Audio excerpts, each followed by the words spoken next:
NBA TV is bringing you the postseason like no one else can. From pregame to postgame, NBA TV is your home for around-the-clock playoffs analysis, highlights, and commentary, all postseason long. Coverage of the 2019 NBA playoffs live on NBA TV.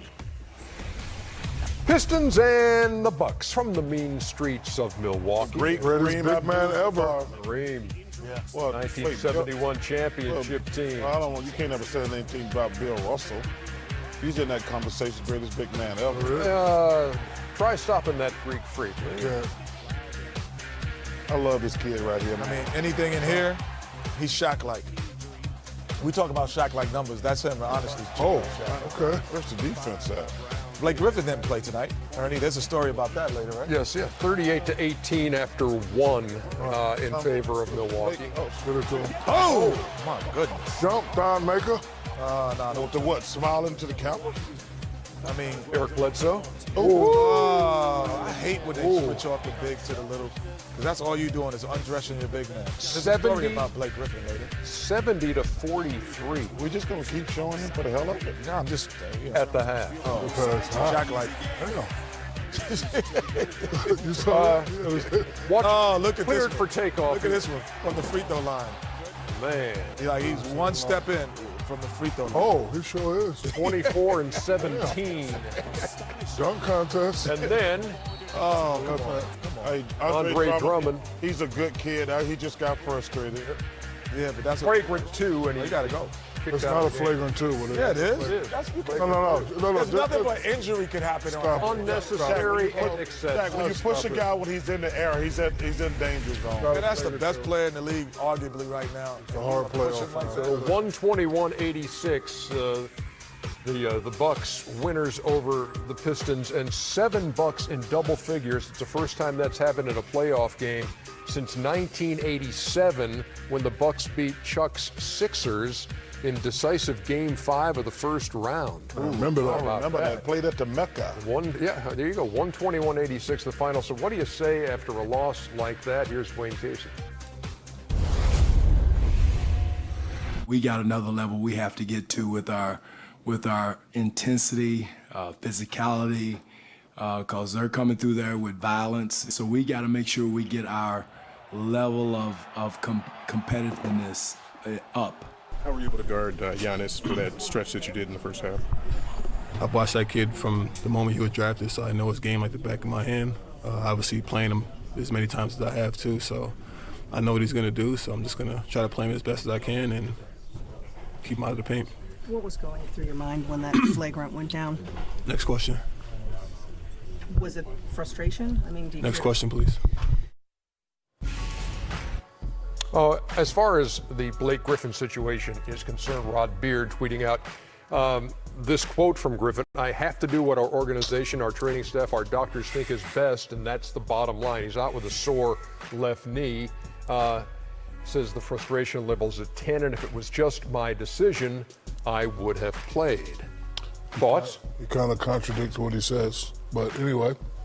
What do you mean by that, Shaq? I ain't never known no team that if a star player want to play, he going to play. Thank you. Especially in the playoffs.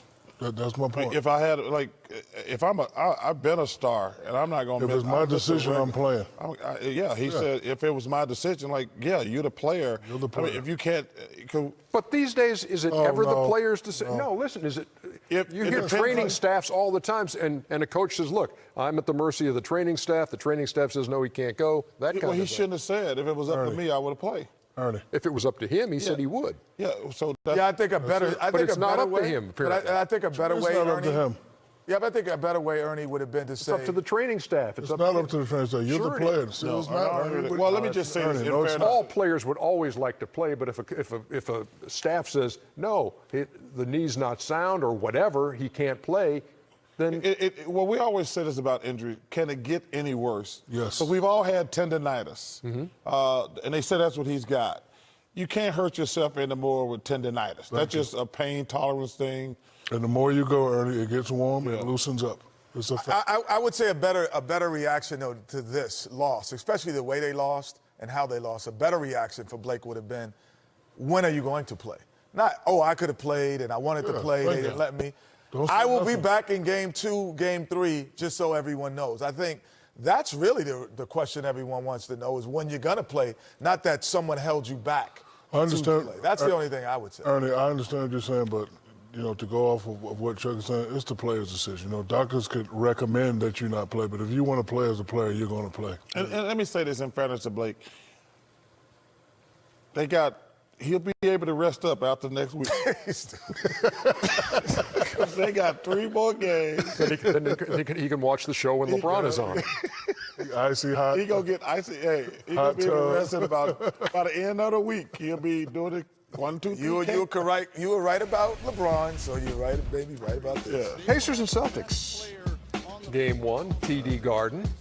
It took a little while for Kyrie and the Celtics to warm up. Serious. But once they did, because early on it was energy and effort that Indiana was just outclassing them with. Yeah, 16-3 run. You can't just let somebody just outwork you. Yeah, but then that wears off, Yeah. That wore off. Then the talent just took over. Yeah, talent took over when talent worked hard. They play a little bit more physical. Remember they had 10 turnovers, which tell you they were just going, like when you have 10 turnovers, you're just not concentrating. Corey Joseph. Got him. And it's a 45-38 lead for Indiana at the half. Wasn't big enough. Boston comes out 15-0. Yeah, it wasn't big enough. And they expanded that Barkley on the block. 22-3 run, which essentially ended the game in the third quarter. Indiana had 8 points on 2 of 19 shooting in the third quarter. Everybody touching the ball. This is the Boston team people want to see all year, but I just think it's too late. And saw last year in the play. I think it's just too late to turn it on. Terry Rozier. You know why they look good, though? Because everybody's involved. Well, they look good because they were playing the Pacers, number 1. I'll push it. Stop the ball. No, too late now. No. Gordon Hayward with the finish. Oof, that's undressed. Nothing can take away. Nate McMillan's done a fantastic job this year with the Pacers. Yeah. Make the playoffs without Oladipo. Yeah. Hey, who?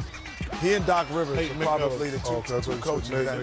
Doc's done a fantastic job, and my man Budenholzer's done a. Well, he has talent. Oh, and I apologize. Don't forget Kenny in New Jersey. Kenny Atkinson. Well, Kenny Atkinson, Doc Rivers, and Nate McMillan. We didn't expect this out of their team. No question. 84-74 in the second half. 29 Boston as Indiana shot 9 for 38 from the floor. That's 24%, and 1 for 14 from the promised land. And you add all those numbers up and you get 84-74, and they will play game 2 Wednesday in Boston. So the Celtics take game 1 by 10, 84-74. Feel like we've talked this game out as the night has gone on, but bottom line on this, and really just think it was just in the first half not paying attention for effort. For no, Boston, not paying attention, just effort. effort. I mean, like the effort level that Indiana came out like it was a playoff game.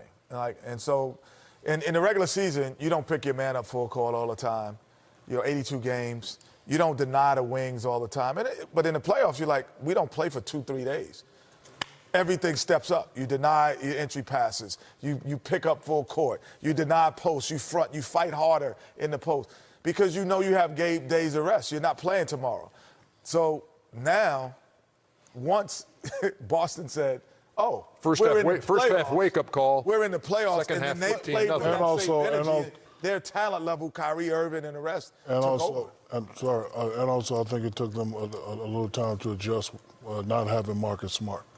Because, he does a lot for him. But Phil Jackson always used to say, beware of the switch, because when you turn it on, it might not work.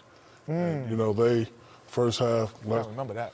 lackadaisical, boom, boom, boom. And then second half, they flicked the switch, got a little bit more That's why I think harder. it won't show this series. Right. Because they've been turning the switch on and off.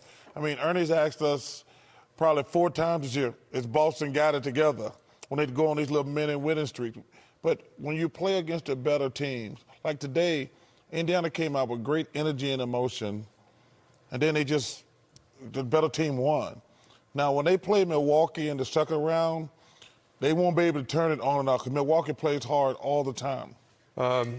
Before we head to break, a couple of shout-outs we need to make, and one of them is My colleague on TBS Baseball, Ron Darling, is also one of the voices of the New York Mets, and he's going to have surgery this week to remove a mass in his chest. He made the announcement on Saturday on their telecast, and he hopes, he said, if there are no complications, as doctors think, he'll be back talking baseball next month. But we send our best. Wish you the best, Ron. Great dude. To Ron Darling. Wish you nothing but the best. RJ, you're a good man, and we're all thinking about you. Good luck, Ron. And then sadly we pass on the fact that John McLeod, legendary coach in the NBA, coached the Suns, coached the Mavs, coached the Knicks. He has passed away at the age of 81. What a gracious man. When I first started here, one of the first stories I did, just went and talked to 4 or 5 different coaches and just did a piece on their philosophy and that kind of thing, and he was one of them, and just was such a gentleman. He made his name in Phoenix, so I can't say we were great friends, but never heard a bad word about Coach. 707 career wins. Just a nice man. God rest in peace. And the Suns Ring of Honor in 2012. John McLeod was 81.